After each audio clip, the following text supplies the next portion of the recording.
As a result of diabetes, I'm also now in stage 4 of kidney failure.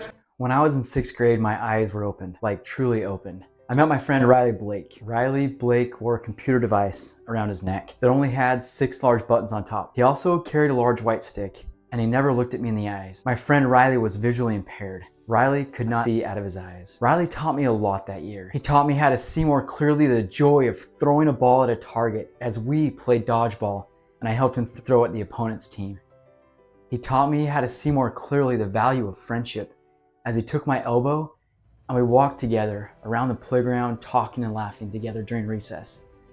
He taught me how to see the world around me in a more positive way while we hung out together, and he explained the smells, the sounds and textures that he was very aware of. 6th grade was a long time ago, yet my memory of Riley was brought into full view when I made another friend while traveling on a plane ride down to Puerto Rico. Today, I want to give you an opportunity to meet Bobby. He and I recorded a short video from the airport in Puerto Rico. You're going to love meeting Bobby. 3 things stuck out to me that I think you'll appreciate throughout this video. 1, his positivity. Check out how positive this guy is. 2, his work. Bobby shares some significant life difficulties, one of which he says was even harder than going blind. Check out the effort he's put into becoming who he is today. And lastly, appreciate his fun. Our flight was late, I was exhausted, and my body wanted to sleep throughout the flight. Yet, talking to this amazing human, I was smiling the whole time and enjoying our airplane conversation. His smiles and fun personality are absolutely contagious. At the end of our recorded discussion, I'm going to share with you 5 practical strategies that have helped me more meaningfully interact with individuals that are visually impaired. These are simple things you can do that don't naturally come to our mind because we've never been blind. And if you're listening or watching this and are visually impaired or interact with someone that is visually impaired, if you have any other suggestions or comments, please do share below. Enjoy our chat. What's up? Grateful you could join. Mike Henderson. Met a new friend on the airplane. Love you can introduce yourself just a little bit. Jeez, hello world, hello. I am him, he is I. I am the one and only OG Bobby Bluebears. Nothing special. I'm just a blind individual from Minnesota, and I'm out here currently in San Juan, Puerto Rico, living my best life. Yeah, Puerto Rico, hola. So I thought it was interesting, just kind of your story a little bit. My wife and I were flying here, and we wanted to sit together, and met Bobby, and we're like, hey, can we sit next to you? And then he pretty quickly kind of jumped into the story, how you became blind, right? Do you mind sharing a little bit? All right, don't be alarmed, but I basically went blind. I went blind in 2012. Let me see, it was around September. This happened in Boston, Massachusetts. I had recently moved out there I had relocated to live with my dad's side of the family. Earlier that year, my mom passed away, so I had to relocate, last minute or whatever, and that brought me out to Massachusetts. Now, in September of 2012, just a regular day, it was about 3rd or 4th day into the semester of college. I'm meeting my associates and stuff like that. So I'm walking to class, and I go from one class to the other, and I'm realizing that sugar honey iced tea, I done forgot to do my homework. Regular college kid problem. So as I'm walking to class, I'm thinking in my head, how am I gonna finesse the teacher to let them give me another day or 2 on the assignment? And I kid you not, halfway through that thought, I'm thinking to myself, pass out. I ended up getting a blood sugar in the middle of the hallway while transitioning from one class to the other. I passed out, and when I woke up in the ER, and I was blind. Now, the only thing is that what differs then from now is that now I'm totally blind. And when I woke up in the hospital, I wasn't totally blind. So I had a little bit of residual vision, and I was still able to see somewhat, but my vision was definitely significantly different than how it was that morning. Later that year, I ended up having 2 surgeries on my eyes, and by that December, that following January, I was totally blind in both eyes. What? don't let that get you sad. Cause I'm out here living my best life. I just had to throw that in there. That's like something like, as we were talking all throughout the airplane, like what helps you have that positive outlook? What contributes to that? Just trials and tribulations of life. I mean, you know, I'm an African American human being, a male, growing up in America. I seal that to say, like, I've experienced a lot. And by the time I went blind, I experienced their share negative experiences to where the blindness wasn't even the biggest thing I had to overcome at that point. I mean, you know, earlier I said I lost my mom earlier that year.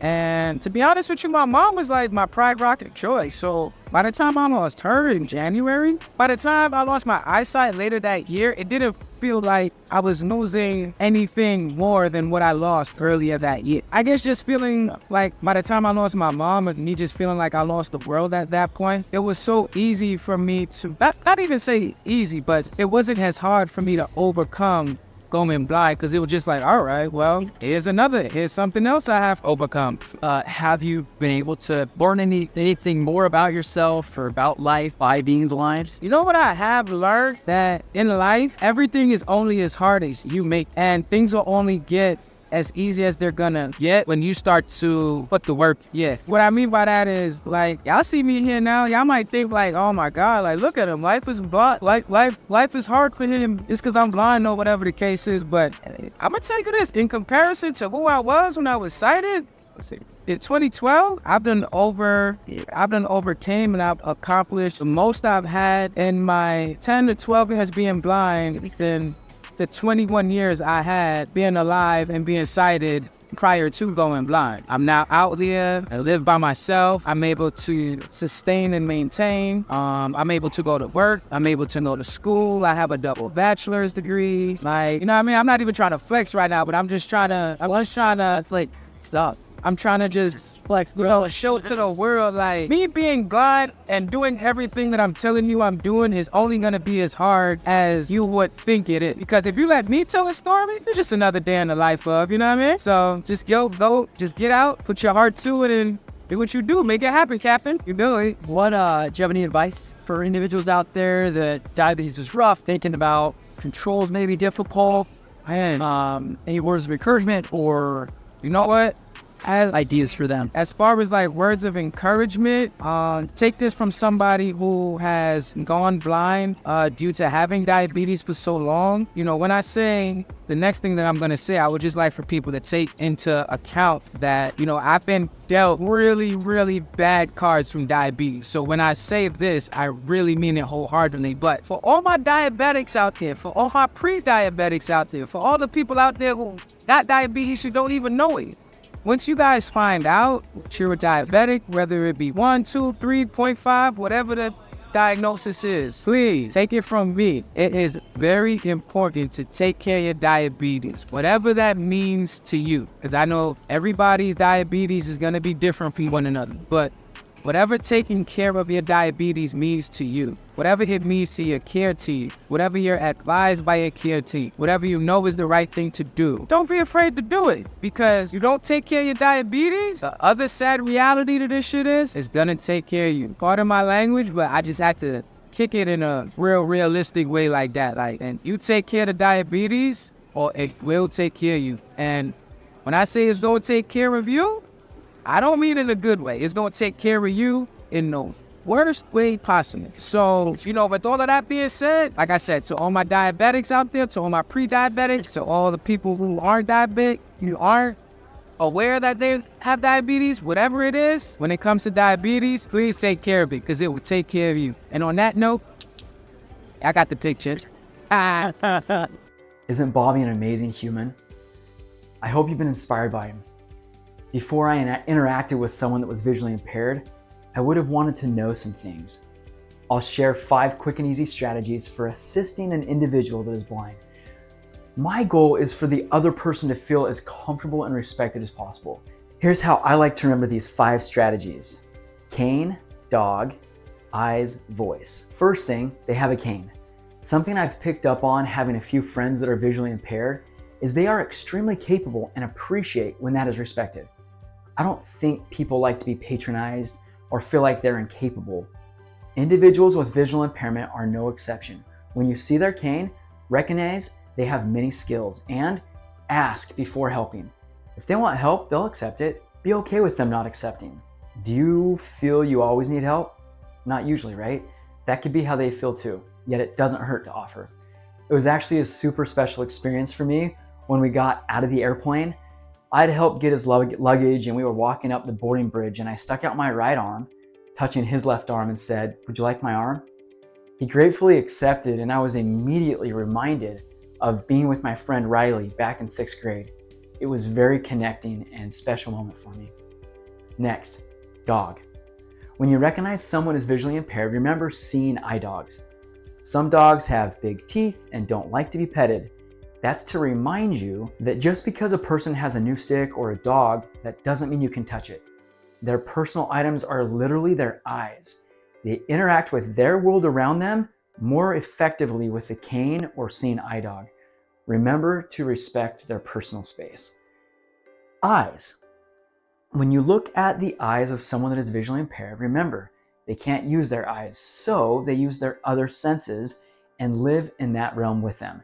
Bobby told me of a new world, watching television with audio description.